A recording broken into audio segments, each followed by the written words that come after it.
महानगरपालिकेचे निकाल लागले आहेत. राजकीय वातावरण तापलेलं आहे आणि दुसरीकडे जिल्हा परिषद आणि पंचायत समितीच्या निवडणुकांचा बिगुल वाजलेला आहे. गावागावात चर्चा सुरू आहे. प्रत्येक शेतकऱ्याच्या मनात एकच प्रश्न आहे, आता तरी नमो शेतकरीचे पैसे खात्यात येणार का?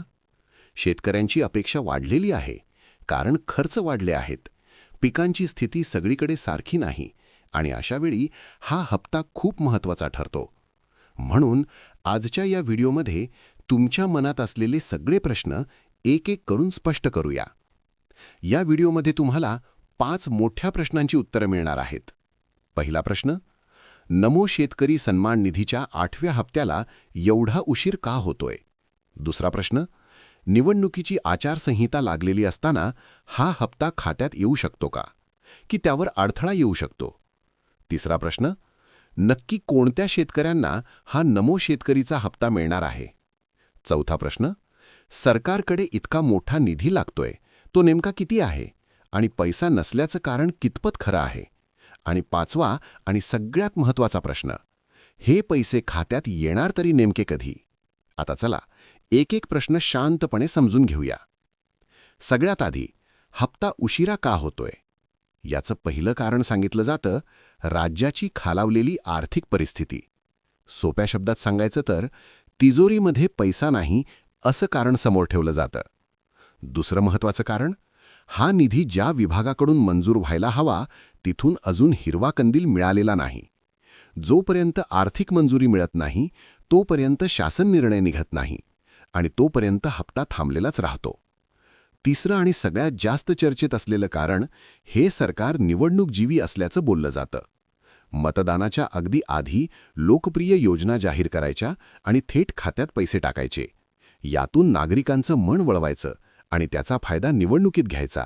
हा एक राजकीय फंडा असल्याची चर्चा आहे. म्हणूनच जिल्हा परिषद आणि पंचायत समितीच्या निवडणुकांपर्यंत हा हप्ता थांबवलेला असल्याचं बोललं जातं. आता दुसरा मोठा प्रश्न, आचारसंहिता लागलेली असताना हा हप्ता खात्यात येऊ शकतो का? याचं उत्तर आहे हो, येऊ शकतो.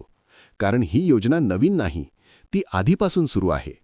फक्त एक गोष्ट लक्षात ठेवावी लागते, जर मतदानाच्या अगदी 1-2 दिवस आधी थेट खात्यात पैसे टाकले आणि विरोधी पक्षांनी आक्षेप घेतला तर अडचण निर्माण होऊ शकते. अशावेळी निवडणूक आयोगाची परवानगी घ्यावी लागते. पण जर मतदानाच्या आधी 8 ते 10 दिवस आधीच डीबीटी करण्यात आली तर आचारसंहितेचा फारसा अडथळा येत नाही. म्हणजेच कायदेशीर अडचण मोठी नाही, फक्त वेळेचं गणित महत्त्वाचं आहे. आता तिसरा प्रश्न, कोणत्या शेतकऱ्यांना हा नमो शेतकरीचा हप्ता मिळणार? याचं उत्तर अगदी स्पष्ट आहे. ज्या शेतकऱ्यांना पीएम किसान सन्मान निधीचा 21वा हप्ता मिळालेला आहे त्यांनाच नमो शेतकरी महासन्मान निधीचा हप्ता मिळणार आहे. इथे कुठलाही वेगळा निकष नाही. पीएम किसान मिळालेला असेल तर नमो शेतकरी मिळणार. आता चौथा मुद्दा, या हप्त्यासाठी किती निधी लागतो? जवळपास 1800 कोटींपेक्षा जास्त रक्कम लागते आणि इथेच शेतकऱ्यांचा सवाल उभा राहतो. इतर ठिकाणी खर्च करायला पैसा आहे, मोठमोठ्या घोषणा करायला पैसा आहे, मग शेतकऱ्यांसाठी पैसा नाही का? हा प्रश्न आज प्रत्येक गावात विचारला जातो. आता शेवटचा आणि सगळ्यात महत्त्वाचा प्रश्न, हे पैसे खात्यात येणार तरी नेमके कधी? कृषी विभागाकडून मिळालेल्या माहितीनुसार सध्या निधीची कमतरता आहे. आर्थिक मंजुरी मिळालेली नाही आणि शासन निर्णयही आलेला नाही.